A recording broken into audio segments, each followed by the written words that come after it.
السلام علیکم ناظرین۔ شاہدین کچھ سوچ کر بولا، تمہارا یہ مشورہ مناسب لگتا ہے۔ بمبئی میں اپنا ایک آدمی ہے، وہ نعیق شریف کی اس سلسلے میں مدد کر سکتا ہے، مگر اس مشن پر تمہیں نعیق شریف کے ساتھ بمبئی جانا پڑے گا۔ میں نے کہا میں تیار ہوں۔ شاہدین کہنے لگا، میں آج شام فون پر اس سے بات کرتا ہوں۔ شاہدین کچھ دیر ہمارے پاس بیٹھنے کے بعد چلا گیا۔ جاتے ہوئے وہ تاکید کر گیا کہ ہم میں سے کوئی بھی اشیاء ضرورت کے بغیر مکان سے باہر نہ نکلے۔ ہم نے سارا دن ان چھوٹے سے کاٹ کباڑ والے کمرے میں گزار دیا۔ شام ہو چکی تھی کہ شاہدین آ گیا۔ ہمارے لیے کھانے پینے کا سامان اور چائے سے بھری ہوئی تھرمس بھی ساتھ لایا تھا۔ میں نے اس کے آتے ہی پوچھا، کیا تمہاری بمبئی میں اپنے آدمی سے بات ہو گئی ہے؟ شاہدین بولا، دوست پہلے کچھ کھا پی لو، پھر بات کر لیں گے۔ یوں سمجھ لو کہ بات ہو گئی ہے۔ ہم نے کھانا کھایا، پھر گلاسوں میں چائے ڈالی اور اپنا اپنا گلاس لے کر بیٹھ گیا۔ کمرے کے اندر موم بتی روشن تھی، اس کی روشنی بہت مدھم تھی۔ شاہدین نے گفتگو کا سلسلہ شروع کرتے ہوئے کہا، میں نے اپنے آدمی کو خفیہ کوڈ میں ساری بات بتا دی ہے۔ اس نے کہا ہے کہ میں فوج کے جوان کو اپنے کسی خاص اعتباری آدمی کے ساتھ بمبئی بھیج دوں۔ میں نے اسے تمہارا بتا دیا ہے، تمہیں خفیہ کوڈ جملہ جا کر اسے بتانا ہوگا۔ بمبئی والے آدمی کی میں تصویر تمہیں دکھا دیتا ہوں۔ اس نے واسکٹ کی جیب میں سے بمبئی والے آدمی کی تصویر نکال کر مجھے دکھائی۔ تصویر مجھے دکھا کر اس نے واپس اپنی جیب میں رکھ لیا۔ شاہدین کہنے لگا، میں کل کسی بھی وقت نعیق شریف اور تمہارے واسطے دوسرے کپڑے لوں گا۔ تم وہی کپڑے پہن کر یہاں سے روانہ ہو گیا۔ بمبئی میں اگر مجھ سے کوئی مشورہ کرنے کی تمہیں ضرورت محسوس ہوئی تو میرے آدمی کے پاس میرا خفیہ فون نمبر موجود ہے، تم اس نمبر پر مجھ سے رابطہ کر سکتے ہو۔ دوسرے دن شاہدین دوپہر کے بعد ہمارے لیے کھانا اور کچھ کپڑے لے کر آ گیا۔ نعیق شریف کی ایک مٹیالے رنگ کی پتلون اور اسی کلر کی پرانی سی بش شرٹ تھی۔ میرے لیے بھی پتلون قمیض کا ایک جوڑا تھا۔ جیکٹ پہلے سے میرے پاس تھی، جو اب کام کی نہیں تھی اور اسے برسات کے موسم میں پہنا جا سکتا تھا۔ اس نے ہمیں کلکتہ سے سینٹرل بمبئی تک کے ریل کے 2 ٹکٹ بھی دیے، جو 3rd کلاس کے تھے۔ کہنے لگا، میں تمہارے لیے نئے کپڑے اس لیے نہیں لایا کہ نئے کپڑے پر خواہ مخواہ دوسروں کی نظر پڑ جاتی ہے۔ 3rd کلاس کے ٹکٹ بھی اس لیے خریدے ہیں کہ 3rd کلاس میں رش ہوتا ہے اور تم لوگوں کے ہجوم میں اپنے آپ کو چھپا سکو گے۔ گاڑی رات 8:40 پر ہوڑا ریلوے اسٹیشن سے چھوٹے گی۔ تم لوگوں کو وقت پر وہاں پہنچنا ہوگا۔ اس کے بعد اس نے مجھ سے علیحدگی میں کچھ ضروری باتیں کی جو آپ کو بتانے کی ضرورت مجھے محسوس نہیں ہو رہی۔ پھر وہ چلا گیا۔ ہم نے منہ ہاتھ دھو کر کپڑے پہن لیے۔ ہم وقت سے پہلے شاہدین کے خفیہ ٹھکانے سے نکل کر کلکتہ کے ہوڑا اسٹیشن پہنچ گیا۔ کلکتہ میں ہمیں خطرہ تھا۔ ہوڑا اسٹیشن پر اگرچہ ریلوے پولیس کے 2-4 سپاہی نظر آ رہے تھے، مگر مجھے یقین تھا کہ خفیہ پولیس کے آدمی سفید کپڑوں میں ضرور موجود ہوں گے اور وہ مسافروں کا بغور جائزہ لے رہے ہوں گے۔ چنانچہ میں نے پلیٹ فارم سے پہلے نعیق شریف کو ہدایت کر دی تھی کہ وہ مجھ سے الگ ہو کر چلے اور پلیٹ فارم کے آخری سرے پر جا کر کسی ایسی جگہ بیٹھ جائے جہاں اس پر عام لوگوں کی زیادہ نظر نہ ہو۔ میں خود بھی اس سے کچھ فاصلے پر اخباروں رسالوں کے سٹال پر کونے میں کھڑا سگریٹ پینے اور اکابینی گاؤں سے ارد گرد کے ماحول کا جائزہ لینے لگا۔ ہم ٹھیک وقت پر اسٹیشن پہنچے تھے، پھر بھی ٹرین نے وہیں سے تیار ہونا تھا۔ اس نے 15-20 منٹ لگا دیے۔ جیسے ہی ٹرین پلیٹ فارم پر لگی، میں نے آنکھوں سے نعیق شریف کو اشارہ کیا اور ہم کونے والی بوگی کے 3rd کلاس کے ڈبے میں گھس کر بیٹھ گئے۔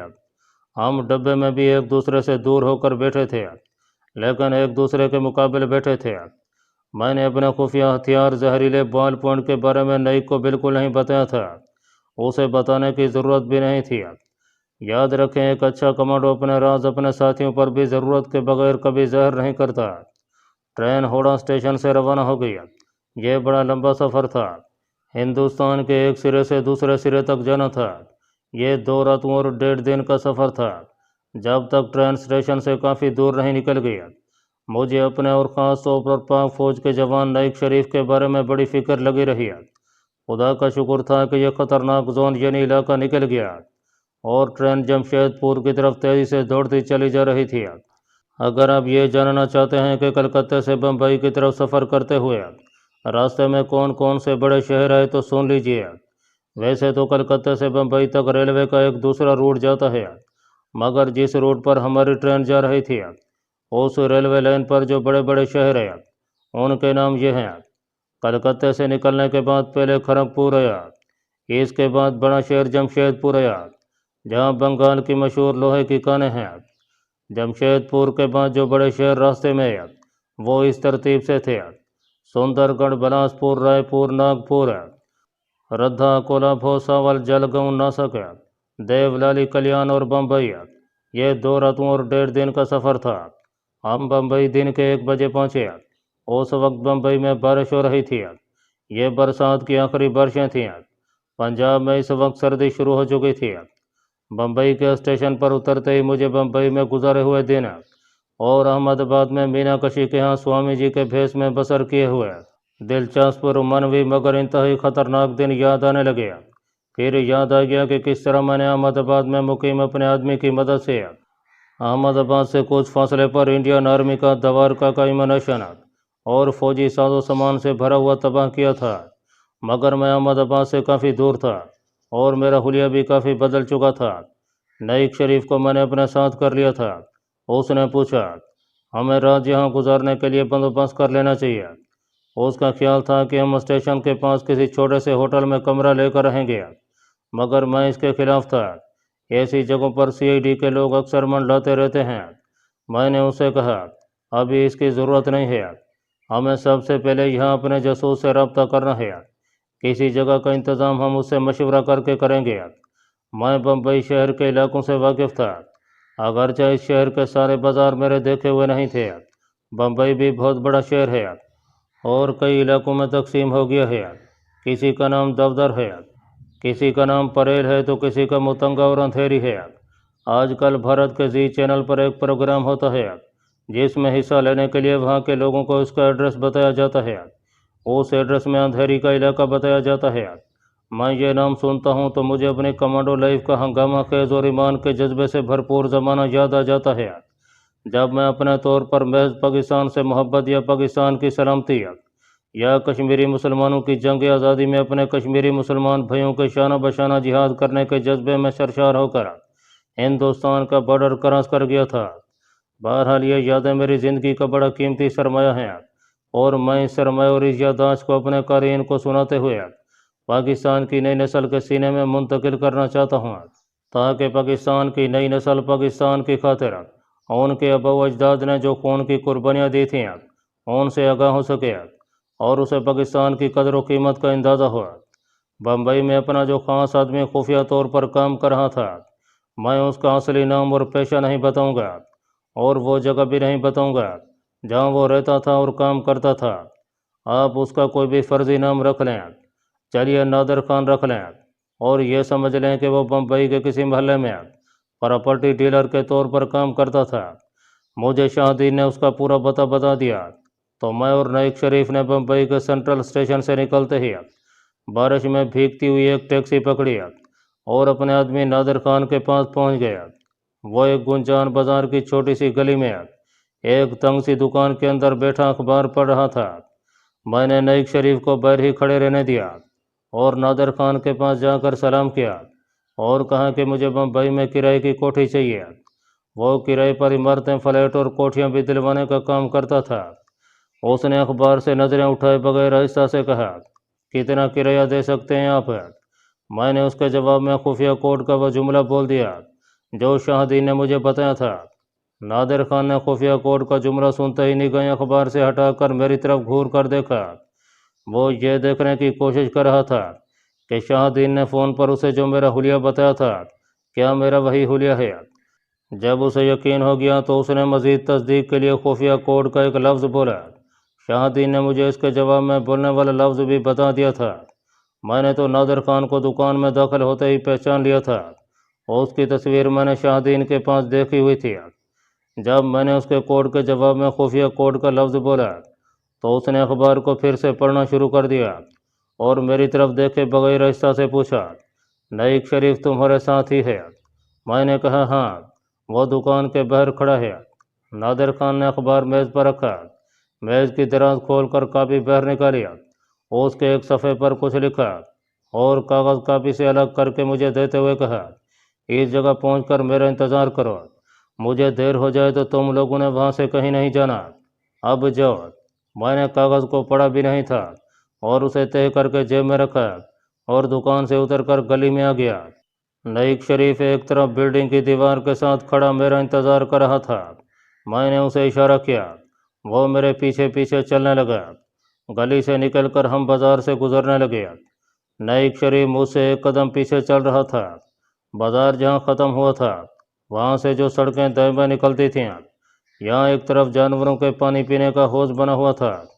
एक विक्टोरिया यानी बम्बई शहर की बग्गी खड़ी थी, जिसका घोड़ा हौज में मुंह डाले पानी पी रहा था। उस वक्त बारिश रुकी हुई थी और फिजा में थोड़ा थोड़ा हब्स हो चुका था। एक टैक्सी करीब से गुजरी, टैक्सी खाली थी। मैंने हाथ देकर उसे रोका, दोनों टैक्सी में बैठ गए। मैंने टैक्सी ड्राइवर से कहा, गेट वे ऑफ इंडिया चलो। नादिर खान ने मुझे इसी जगह जाने को कहा था। कागज़ के पुर्जे को मैंने टैक्सी में बैठने से पहले ही जेब से निकाल कर पढ़ लिया था। गेट वे ऑफ इंडिया की मैं इससे पहले भी सैर कर चुका था। ये एक 4 दरवाज़ों वाली बारादरी सी है जो अंग्रेज़ों के दौर में समंदर के किनारे बम्बई के शुमाल मगरब में बनाई गई थी। ये बम्बई की बंदरगाह के करीब ही वाक़ है। शाम को बम्बई के लोग यहाँ तफरीह करने आते हैं और बैठकर समंदर की सैर भी करते हैं। गेट वे ऑफ इंडिया की इमारत के अकब में सीढ़ियाँ नीचे समंदर में जाती हैं, जहाँ कश्तियाँ खड़ी होती हैं। उस ज़माने में मलाह सवारी का 1 रुपया किराया लेते थे। कश्ती समंदर में थोड़ी दूर तक लोगों को सैर कराती है और फिर वापस आ जाती है। चूँकि अभी शाम नहीं हुई थी, इसलिए गेट ऑफ इंडिया पर सैर व तफरीह करने वाले मौजूद नहीं थे। हम गेट वे ऑफ इंडिया की 4 दीवारी के अंदर होकर पत्थर के बेंच पर दीवार की ओट में बैठे थे। सामने बहुत कुशादा चौक था, जिसकी एक जानब बम्बई होटल ताजमहल की मशरकी तर्ज की बुर्जियों वाली इमारत नजर आ रही थी। उसके पास हाई राइज इमारतें ज़ेर तमीर थीं। थोड़ी देर बाद कुछ फासले पर एक टैक्सी आकर रुकी। उसमें से नादिर खान बाहर निकलकर आहिस्ता आहिस्ता चलता हमारी तरफ आने लगा। मैंने उसे पहचान लिया था, मगर मैं अपनी जगह पर बैठा रहा। मैंने नईक शरीफ को दिखाया कि यह नादिर खान है। Nadir Khan Gateway of India की महराब के नीचे से होकर 4 दीवारी के अंदर आ रहा था। उसने भी हमें देख लिया था। वो हमारे पास ही बेंच पर बैठ गया और बोला, हम कश्ती की सैर करेंगे। मैंने कहा, कश्ती का मल्लाह हमारी बातें सुन लेगा। नादिर खान बोला, कश्ती में हम कोई बात नहीं करेंगे, तुम चुप रहना। हमने सीढ़ियाँ उतर कर एक कश्ती ली। नादिर खान ने उसे समंदर में किसी जगह चलने को कहा। उस जगह का नाम मैं भूल गया हूँ। कश्ती में छोटा सा इंजन लगा हुआ था। इंजन शोर मचाता स्टार्ट हुआ और कश्ती आहिस्ता आहिस्ता समंदर में चल पड़ी। दूर एक जाने बड़े बड़े समुद्री जहाज़ खड़े थे, स्टीमर भी चल रहे थे। जहाज़ों के ऊपर आबी परिंदे मंडरा रहे थे। हमारी कश्ती समंदर में एक तरफ चली जा रही थी। कुछ दूर जाने के बाद एक छोटा सा टीला दिखाई देने लगा। यह एक छोटा सा जजीरा था, जहाँ पब्लिक के लिए सैरूनी बनी हुई थी। रेस्तोरां भी थे। लोग यहाँ भी अपनी फैमिली के साथ सैर करने के लिए आए थे। मैं इस जगह पहले कभी नहीं आया था। हम इस जजीरे में उतर गया। नादिर खान एक ओपन एयर रेस्तोरां में ले आया। रेस्तोरां के पीछे छोटे से बगीचे में कुर्सियाँ मेज लगे थे। उस वक्त सिर्फ 1-2 फैमिली वहाँ बैठी थी। हम एक अलग जगह देखकर बैठ गए। नादिर खान ने बेरे को चाय लेने के लिए कहा। लड़का चला गया तो मैंने नादिर खान से नईक शरीफ का तारुफ कराया। नादिर खान ने एक नज़र नईक शरीफ पर डाली, लेकिन किसी किस्म के रद्द अमल का इजहार न किया। उसने नेहरू कट बास्केट की जेब से बीड़ी निकाल कर सुलगाई और माचिस की तीली दूर फेंकते हुए बोला, मैंने कुछ इब्तदाई मालूमात हासिल की हैं। उनके मुताबिक बम्बई की बंदरगाह से दिन में 3 मुसाफिर बरदार जहाज़ अरब अमारात को जाते हैं, लेकिन पाक भारत जंग की वजह से मुसाफिरों की चेकिंग बहुत सख्त हो गई है। हमें सारे कागजात जेली बनवाने पड़ेंगे। आम हालात में कशम का अमला इनकी तरफ ज़्यादा तवज्जो नहीं देता, मगर अब एक एक कागज़ और पासपोर्ट की पूरी पूरी जांच पड़ताल की जाती है। मैंने अपने तजर्बे की बिना पर उससे पूछा, क्या हम अपने आदमी को किसी माल बरदार या तेल बरदार जहाज़ पर नहीं बिठा सकते? वहाँ पासपोर्ट वगैरह की भी ज़रूरत नहीं पड़ेगी। नादिर खान बोला, सितंबर 65 ईस्वी की जंग से पहले ऐसा बड़ी आसानी से हो जाया करता था। मगर अब ऐसा नहीं है। दूसरे मुल्कों के टैंकर या माल बरदार जहाज जैसे ही बम्बई के बंदरगाह में दाखिल होते हैं, उनके गिर्द इंडियन नेवी के जवानों का पहरा लग जाता है। जहाज़ के अमले को परमिट इशू किए जाते हैं। वो ये परमिट दिखाकर बंदरगाह की गोदी से बहर जाते हैं। परमिट दिखाकर अपने जहाज़ पर वापस आते हैं। कोई फालतू आदमी ना जहाज़ से निकल सकता है, ना जहाज़ में दाखिल हो सकता है। मैं चुप हो गया। नईक शरीफ भी खामोश था। चाय आ गई। नादर खान कहने लगा, मुझे थोड़ी मोहलत दो, मैं कोई ना कोई रास्ता ढूंढ निकालूंगा। मैंने कहा, तुम्हारे ख्याल में हमें कहाँ रिहाइश इख्तियार करनी चाहिए? वो कुछ सोचने के बाद बोला, पिछले दिनों यहाँ बंदरगाह के एक गोदाम में कुछ धमाके हुए थे। गवर्नमेंट का ख्याल है कि यह धमाके कश्मीरी कमांडोज ने किए थे। इसकी वजह से बंदरगाह के इर्द गिर्द और शहर में भी खुफिया पुलिस की सरगर्मियाँ बढ़ गई हैं। मैं तुम्हें किसी होटल में ठहरने का मशवरा नहीं दूंगा। होटल में आने जाने वालों पर खुफिया पुलिस वाले कड़ी निगाह रखते हैं। मैं तुम्हारे ठहरने का एक जगह बंदोबस्त कर देता हूँ। उसने बीड़ी का कच लगाकर उसे दूर फेंक दिया और चाय का घूंट भरने के बाद बोला, गेटवे ऑफ इंडिया के सामने ताजमहल होटल की जहाजी इमारत है। मैंने कहा, हाँ, मैंने देखी हुई है। फिर मैंने नादर खान को बताया कि मैं पहले भी 2-1 बार बम्बई आ चुका हूँ और इस शहर की सड़कों और बाज़ारों से थोड़ा बहुत वाकिफ़ हूँ। वो कहने लगा, ये अच्छी बात है। ताजमहल होटल के पीछे एक बाज़ार है। उस बाज़ार में लक्ष्मी नाम से एक सिनेमा हाउस है। उस सिनेमा हाउस में अपना एक आदमी असिस्टेंट फिल्म एडिटर है। यहाँ उसने अपना नाम जाफ़र भाई रखा हुआ है। वो सिनेमा हाउस की बिल्डिंग के कोने में ही रहता है। मैं यहाँ से सीधा उसके पास जाऊँगा और तुम दोनों के बारे में उससे बात करके वापस अपनी दुकान पर चला जाऊँगा। तुम मेरे जाने के बाद लक्ष्मी सिनेमा पहुँचकर जाफ़र भाई से मिल लेना। वो तुम्हारे ठहरने का इंतज़ाम कर देगा। मैंने कहा, अगर जाफ़र भाई तुम्हें इस वक्त वहाँ ना मिला तो फिर हमें कहाँ जाना होगा? नादर खान बोला, हमारे आपस में दिन के कुछ औकात तय हैं। इन औकात में जाफ़र भाई हर हाल में सिनेमा हाउस में ही रहता है। मुझे मालूम है इस वक्त वो सिनेमा हाउस में ही होगा। उसने घड़ी देखी और जेब से 2-250 रुपये के इंडियन करेंसी के नोट निकाल कर आहिस्ता से मेरी तरफ बढ़े। ये तुम अपने पास रखो और यहाँ से इकट्ठे मत निकलना, आगे पीछे होकर जाना। अब मैं जाता हूँ। तुम मेरे जाने के बाद अलग अलग होकर मोटर बोटों में आना। वो चला गया। उसके जाने के बाद नईक शरीफ कहने लगा, लगता है इस तरफ से निकलना मुश्किल है। इससे अच्छा था कि मैं आज़ाद कश्मीर तरफ से निकलने की कोशिश करता। मैंने कहा, तुम मुझसे बेहतर जानते हो कि वहाँ दोनों तरफ फौजें पोजीशनों में बैठी हैं। एक एक घाटी में दिन रात पेट्रोल पार्टियाँ गश्त लगाती हैं। बॉर्डर पूरी तरह सील कर दिए गए हैं। नाइक शरीफ ने आगे से कोई जवाब न दिया। मैंने उसे तसल्ली देते हुए कहा, जवान फिक्र नहीं करो, हम तुम्हें पाकिस्तान ज़रूर पहुँचाएंगे। पाकिस्तान को अगर यहाँ हमारी ज़रूरत है तो पाकिस्तान की सलामती के लिए वहाँ तुम्हारी ज़रूरत है। यहाँ जो लोग ज़िंदगियाँ ख़तरे में डालकर पाकिस्तान और कश्मीर की आज़ादी के काज के लिए काम कर रहे हैं, उनके राब्ते ऐसी ऐसी जगहों पर हैं जिनका हम तुम तसव्वुर भी नहीं कर सकते।